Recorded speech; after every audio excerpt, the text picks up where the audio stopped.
सकल मुनिंदा कही सुनी जिन शंकर निंदा। माता सती ने कहा सभी सभासदों बहुत ध्यान से सुनो, कान खोल करके। कही सुनी जिन शंकर निंदा, जिस जिसने भी भगवान शिव की निंदा सुनी है,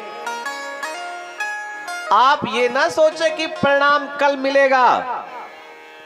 जिसने महादेव की निंदा की है या जिसने महादेव की निंदा सुनी है, सो फल तुरंत, कल परसों नरसों ठरसों नहीं, सो फल तुरंत लहब सब काहू।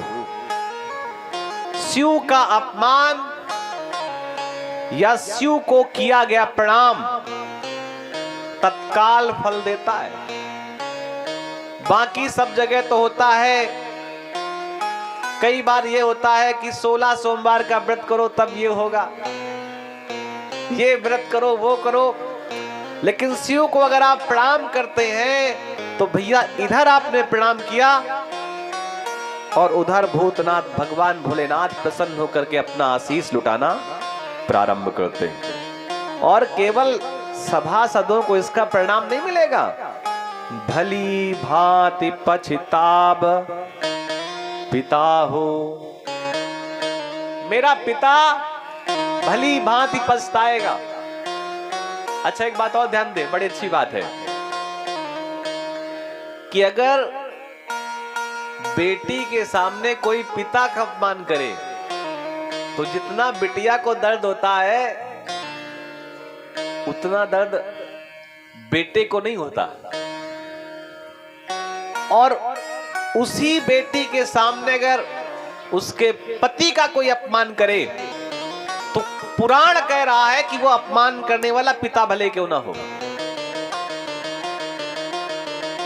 वो उस अपमान को सहन नहीं कर पाती।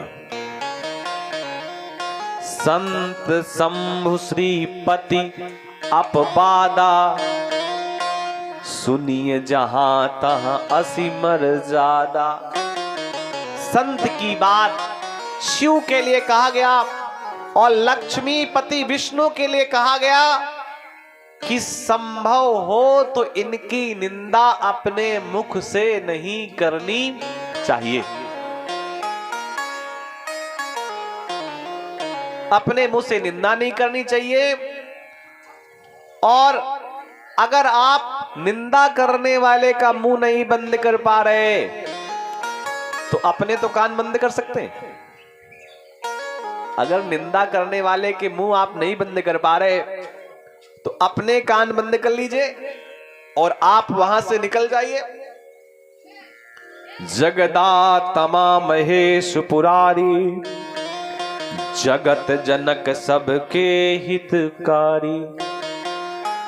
शिव का पूजन जानते हैं कितना लाभकारी है। अगर आपने शिव का पूजन कर लिया तो आप समझिए आपने सबका पूजन कर लिया। शिव का पूजन सबका पूजन है।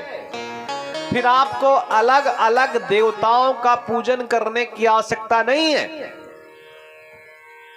एक बार एक सभा में माता सरस्वती वीणा के धुन में बड़ा सुंदर दिव्य गीत गा रही थी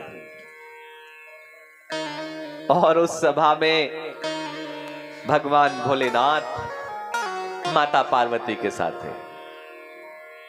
अच्छा भगवान शिव की विशेषता है सत्य ही बोलते हैं। तो भगवान शिव ने धीरे से कह दिया देखो कैसा बेसुरा गा रही है। अच्छा सरस्वती माता गा रही थी तो माता पार्वती को अच्छा नहीं लगा अपनी बहन का इस प्रकार से सुनना कि देखो कैसा बेसुरा गा रही है।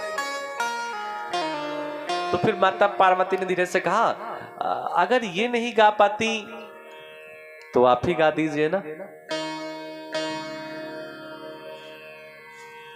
और फिर भगवान शिव ने भैया जब गीत गाया जब उन्होंने नृत्य किया, जब वो नाचे तो भगवान भोलेनाथ नटराज कहलाए। नट जानते? नट क्या होता है अम्मा? हाँ, नट वही तो होते जिन्हें कभी कभी बुलाया जाता है। और उनके भी राजा कौन बन गए? भगवान शिव। जब भगवान शिव ने नृत्य किया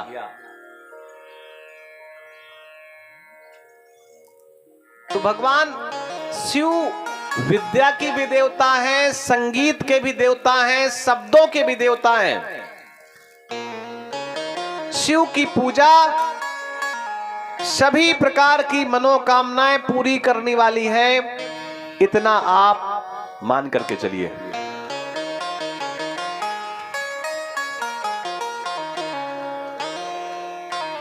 पिता मंदमते निंदत ते ही दक्ष शुक्र संभव यहा।